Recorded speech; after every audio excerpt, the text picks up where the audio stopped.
Hey everybody, Mark Agnesi here for Gibson TV.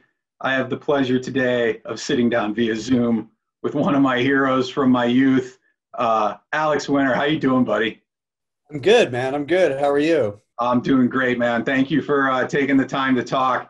Of I course. remember seeing Bill and Ted's Bogus Journey in the theater when I was 9 years old, and I'd already started playing guitar then, and it was a hugely inspirational movie for me. I remember God Gave Rock and Roll to You being on heavy rotation in my bedroom for months after that. Dude, Yeah. 29 years later, what's it like to get the band back together? It was really nice. It took some time. We were presented with the script, Keanu and myself, by the writers, 10 years ago, Chris Matheson and Ed Solomon. It was a really, really great idea. It felt like a playable idea, but it was very much about a band kind of having a reckoning. Obviously, it's two regular guys in a way, who had never fulfilled their destiny, having to kind of reconcile what that meant. And obviously in a comic way, in a big, crazy adventure way. But Keanu and I both felt that was playable and interesting. And we liked that idea. It's almost like a garage band that maybe should have broken up years ago, that didn't, you Yeah. know. Now I have to ask, do you play? I You a played guitar bass. player? You're a bass player? Both Keanu and I played bass. We played bass when we first met, which was hilarious. So we used to play bass together. So both of us on bass, imagine that, just jamming. And And this we was did that before the first movie? we met, we were already playing bass before the first movie. Once we started working on the first movie, we both brought our basses with us and we would jam at night after shooting. So, neither of us played regular guitar. We both played bass. It was pretty funny.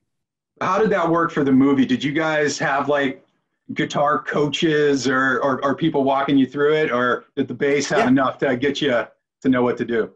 Yeah. We had coaches, teaching us how to play the guitar parts. We had Stevie Salis doing the shredding on the first one, and Steve Vai on the second. And it was a lot of fun. We worked with a lot of guitar players, and there was always a big musical component to both films. I was a huge, still am, but I was a really big AC/DC fan. So I was the reason that the SG was introduced into the Wyld Stallyns lexicon, because Yeah. that was Angus's guitar. And I thought it'd be really cool if Bill played an SG. It was funny because I then went on to make the Zappa doc, and of course Zappa very famously played an SG, and that very SG was in his studio when I was shooting, which was pretty cool. So yeah, it was a big part of music was a very big part of our lives, always has been. But Keanu and I were friends with a lot of bands and kind of pulled a lot of musical references into what we were doing. Yeah. You guys kind of played heavy metal kids into the movie, like in the movie. Like, were you into that thing, or like what kind of bands and stuff are you into? I was always had really eclectic taste. I was already through college by the time I played Bill. So I'd gone through a million permutations of what I listened to by then, but I listened to everything from rock, hard rock, metal, reggae, punk rock, jazz, you name it. I was really into a lot of stuff. And I grew up during the height of the kind of independent music scene. So we were seeing like Black Flag and the Minutemen and the Red Hot Chili Peppers in the early days. And I became friends with a lot of those bands and I moved to LA. But the first big giant rock concert I ever saw was Kiss in '77. And I was huge into Kiss. So it was really fun to have them be part of the second movie. Yeah. Now you mentioned Kiss, you mentioned AC/DC. Did you have any favorite guitar players, or anyone that you were trying to emulate with the character in the movie? Oh, not really emulate, because the kind of the comedy of the characters is that they didn't really know how to play. Yeah. Van Halen was obviously somebody that I studied for the first one, just in terms of if I'd have been Bill and I was totally into Van Halen, like what would he have been studying? But I grew up loving Van Halen. They were gigantic when I was young. I mean, just a huge, huge band. I loved them so much. But I was, my heroes, my guitar heroes were like Hendrix, Angus Young, Zappa, and then a lot of indie rock, like D Boon from the Minutemen, and all those guys. And then I loved ZZ Top, and I loved The Who. The Who is probably my favorite rock band when I was young. I mean, I still love The Who, but they were really a band that I studied very closely. And Entwistle is just an amazing musician as well. Yeah. Now, I mean, there's been Gibson guitars in all of these movies. I think I looked at the list. There's like 30 either Gibson, Epiphone, or Kramer guitars in this movie. When you walked in and saw it all, anything that you gravitate towards? I still gravitate towards the SG. Yeah, that's still the one. I mean, it's an amazing guitar. It sounds beautiful. Some of the greatest musicians in the world have played it and played very differently on it. To hear Zappa play on the SG and to hear Angus Young play on the SG, unless you're a musical aficionado, I don't think you're going to figure out that that's the same instrument, given the different things that those guys could do with that instrument. But I love musical history, and I love I was really adamant about playing an SG in Bill and Ted 1, and that sort of brought a lot of those instruments in. There's just such a rich history to the company and all the different guitars. And, Keanu and I had fun in this one because there's it's in the trailer, I think, but there's a scene where we're finally told we have to write the damn song that we've spent, 30 years not knocking out. And we're just presented with this massive wall of guitars, and it's all the guitars from history, really. And that was really cool. That was really fun. It reminded me of being young. And when I used to go to like Sam Ash or different music stores, and you would just kind of like walk into like this wall of guitars. Or like when I was working on the Zappa doc and I went and shot Steve Vai, and Steve Vai's home studio is just a wall. It's just a wall of guitars. It's so beautiful, especially knowing what he can do with them, and it's not vanity. Like he's literally playing all of those guitars. So we have a lot of fun with that. Keanu and I don't, we don't take ourselves seriously. We're music fans, really, first and foremost. But we do take the idea of the music in the film very seriously. Speaking of being music fans, any new upcoming bands that you're listening to right now, or anybody you're digging?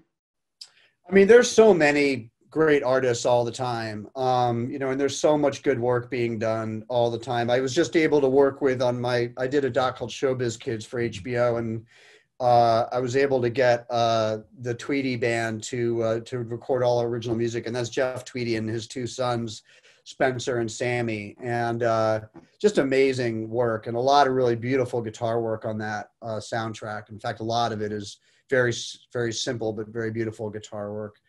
I love the new Fiona Apple album. It's just incredible. There's great musicianship on that, and all recorded and produced in a very stripped down way. I love the new Bob Dylan record. Talk about someone who's still got a rock and roll soul. Yep. It was just great stuff on that record. But as I said, I listen to a lot of different kinds of music and appreciate a lot of different styles of music. So you had mentioned the Frank Zappa film that you're working on. Can you tell me a little bit more about that? Because that sounds very, very up my alley. Yeah, it's been 6 years so far. We've been doing that. It's finally going to come out at the end of this year. I pitched the idea to Gail while she was still alive. Gail Zappa is no longer with us, and she gave me access to Frank's entire vault, and that was everything. A lot of visual media that had never been seen or heard, going all the way back to his childhood. And we did a crowdfund campaign, raised a bunch of money, and preserved an enormous amount of media from that vault. And that was really great. And was, spent a lot of time around master recordings of a bunch of different albums of his, and heard a lot of split tracks. And he was a genius on many different levels, but he really innovated a lot in terms of recording, starting with Freak Out and the way that was recorded, and all the way through to the end of his life, and the work he was doing with Synclavier at the back end of his life. So, you're just dealing with artistry on a completely different level. And it was really fun to just live in that world for years. And to, he started writing sheet music when he was like 14, 15 years old. So You're just, the level of musical mastery and passion. It was really fun to be around that for that and just kind of bathe in it. And Steve Vai is in that doc. So I spent a lot of time talking to Steve and Mike Keneally and Scott Tunis and Ruth Underwood, a lot of really fantastic musicians who had played with him throughout the years, Bunk Gardner. So it was a really immersive experience. It was the by far the most ambitious thing I've ever done in the doc space. It's a giant endeavor, but it was very rewarding. And when do we think that might be coming, and where are we gonna be able to see it? Yeah, it's been picked up by Magnolia, which is an amazing distribution company. It'll be coming out right now. I think our release date is November 27th. And depending on what's up with COVID, we'll either be in theaters. I'm hoping we're in some. At the very least, we'll be available for streaming and for, home vid like we're doing with Bill and Ted. But we're very, we're crossing our fingers we can get that into some theaters because it's a big, epic story that should be heard loud and seen big. That's awesome. Well, Bill and Ted is coming, August 28th? August 28th. August 28th. I just want to let all the viewers know to keep an eye on Gibson's social medias because I know we have some codes. We'll be giving away some free streams of the movie as well as some amazing Bill and Ted wrapped Les Paul guitars that we're going to be giving away. And I hope I'm not letting the secret out of the bag, but I know Gibson is going to be gifting both you and Keanu the SG that you played and the Flying V that he played in the movie. So we're looking forward to getting those guitars back to you. The movie comes out on August 28th, Bill and Ted Face Music. I'm so excited to see it, man. Thanks for taking time out of your day to have a talk with me. Yeah, of course. Thank you so much. Best of luck. Cheers. All right, thanks. Bye-bye.